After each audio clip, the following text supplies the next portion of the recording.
Hey guys, Uncle Ray. Welcome to another episode of the Crypto Bellwether. I don't always tell you what you want to hear, but I tell you what you need to hear to make an informed decision. Now, if you're thinking about stacking some XLM long term, you probably want to hear this video. It's very bullish. Now, it's not going to move the needle short term, but I want to share this news with you. Take a look at the chart and see if it's time to buy. And then I'm going to give you my perspective of why this is a bigger deal than most people realize. So let's get into it. Now, before I tell you the news, I just want to touch base on the fact that Stellar XLM has a partnership with MoneyGram. Ripple had that partnership but lost it due to the court case. But here's the deal, guys. I think XLM is a better play for MoneyGram because Stellar is basically focusing on banking the unbanked. So the difference between, say, what Ripple is focused on and the Stellar Foundation is the Stellar Foundation is peer-to-peer and trying to bank the unbanked, whereas Ripple is focusing on the banks, kind of with Swift. Now, they do pretty much the exact same thing, excluding the ODL for Ripple, but just in, different magnitudes. You got the big money with the banks and Swift, but you have MoneyGram for when people all over the world say come to America and they want to send money back home, they use MoneyGram, and they're doing that in the Web3 future way with XLM, and they are well known all around the world. This MoneyGram partnership blew up Stellar XLM. People haven't realized that in America, but from people that I've talked to that live overseas, like in Europe, and travel a lot, Stellar is a big deal. You can use their wallet and pay all over the world. America is so far behind, from my understanding. But here's the thing that I'm really excited about. They are positioned to bank the unbanked, and they have a good name and a good partnership with MoneyGram. Well, now the CFTC has brought the Stellar Foundation on board in a advisory position. The CFTC is the Commodity and Futers Trade Commission. Now, most people don't know, but I used to have what they call a Series 3. I was a registered futures and commodity trader with the CFTC. Now, here's why I think it's a big deal. Is because they're already set up as a dominant player for cross-border payments like micropayments, person to person. Well, now they are basically going to be in the position to educate the big players in commodities and futures around the world. Now let's think about this. In the future, we know that all commodities, every one of them, in a lot of ways, shapes, and forms, are going to be tokenized. So now you think about it. Let's say a huge oil company, or even like the Saudi government, wants to tokenize their oil. Well, they're going to sit at the table and try to get that information with the Stellar Foundation, who has everything they need set up, whether they want to do cross-border payments, whether they want to do CBDCs, whatever they want, they can handle it. So when they tokenize all those assets, the rails and the money avenues are already set up. Now, when I say that, and this is speculation, but here's how I see it. So try to follow me, because I tried to tell someone this before and they weren't following me. So bear with me. Here's what I see. You know how right now the legacy banking systems are losing ground every day to the new technology. We don't need the banks, right? We have DeFi. We do not need the banks. They're losing ground, but they're trying to do partnerships, just like with Ripple XRP, and they're trying to keep a stronghold on their legacy system. But now let's look on the other side. You got MoneyGram that's moving money at the speed of light with Stellar XLM. Well, this avenue is growing. So you got one avenue really exploding and the other one shrinking.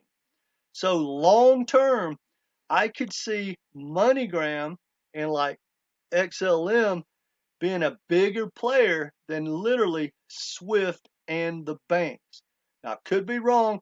We'll see how all that's going to pan out. And no matter what, guys, that is going to be long, long term.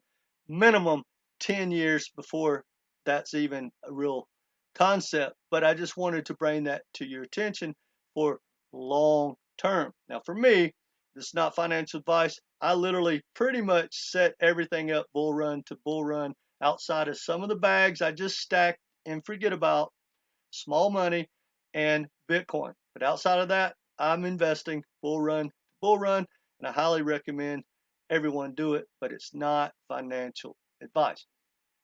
So anyway, guys, that's pretty big news. I think that that's going to give them a lot of attention around the world as being a key player in whatever anyone or any corporation, any entity needs. It's going to be a big pivotal position.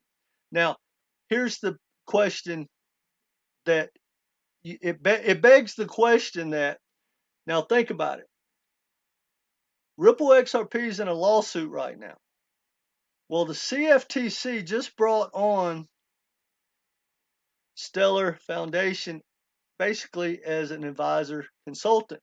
Well, you wouldn't bring in a consultant or an advisor that is a security. So hopefully it kind of sends the message that maybe Ripple XRP is going to win the court case, and it's not going to be a security, and it's going to be the same thing that Stellar is going to be, which is hopefully either a commodity or a currency. I'd like to know your thoughts in the comments section. Am I going down the wrong road, misunderstanding? I don't know. But either way, guys, this is some pretty bullish information, and hopefully the U.S. government can get on board with creating regulation and figure out who's going to regulate what. And I personally hope it's the CFTC. They're a lot smarter. They're not trying to damage the U.S. They're not trying to damage the U.S. economy. They're not trying to take advantage of me and you. They're trying to grow their sector in a positive way. The SEC is just trying to do a money grab, and quite frankly, I believe the SEC has been weaponized against not only Ripple, but it's been weaponized against the entire crypto community. Anyway, I don't want to get off on a rant. That's pretty positive news. But now look, let's take a look at the chart. Right now, if you look, guys, check this 30-day chart out. That's pretty bullish. Me personally, I hate to see that, because here's what I think. Again, not financial advice. This is not the start of a new bull run. Guys, something's going to break. It may not be in 2023, but it will be, I would say, no matter what, before Biden gets out of office. So, that could lead us into the first part of 2024. But guys, the damage has been done from COVID. We're going to pay the piper. We've got to pay the piper. There is no soft landing. I don't care what anyone says. We are in a recession. They can change the definition. Guys, we're in a recession, and it's going to get ugly. So these rallies for me are for just taking profit for anyone that was stacking during these prices. Well, that's when I'm looking to stack some more, and hopefully something breaks. But now look at these numbers. This is basically, you're down around 7 cents. This rally is 9 cents. And when we look at the historical high, guys, Stellar XLM has been at 92 cents.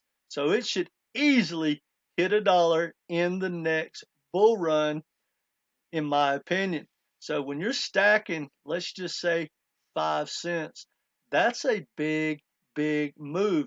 And that's not hype. That's very realistic, in my opinion. Now, I'm going to leave you with one other thought, and that is long term.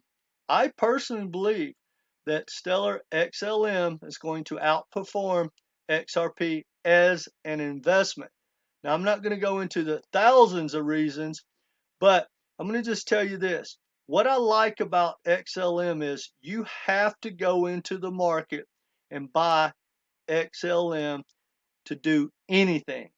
And that is not the case with XRP. The banks do not go into the market and purchase XRP. Quite frankly, they don't own XRP. They never will. They'll use the ODL, which I think, for me, that is going to stop XRP from exploding like people think. But guys, that being said, the Ripple business model is one of the best business models I've ever seen, and it includes the XRP token making them money. And it makes them money through leasing the ODL to the banks in like 3 different fees, and then it makes money of selling their 500 billion or 50 billion tokens, up to 1 billion tokens a month. Now, a lot of people say, oh, well, they're not selling those.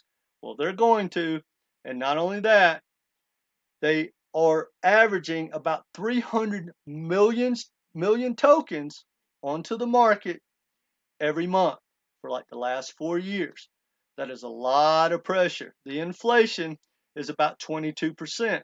Now, that's not a big deal in a bull run, but in a bear market like this, that's why XRP can't grow or can't move higher, because every time it moves higher, another month comes and you got about 300,000 tokens, 300 million tokens stop dumped on the crypto community.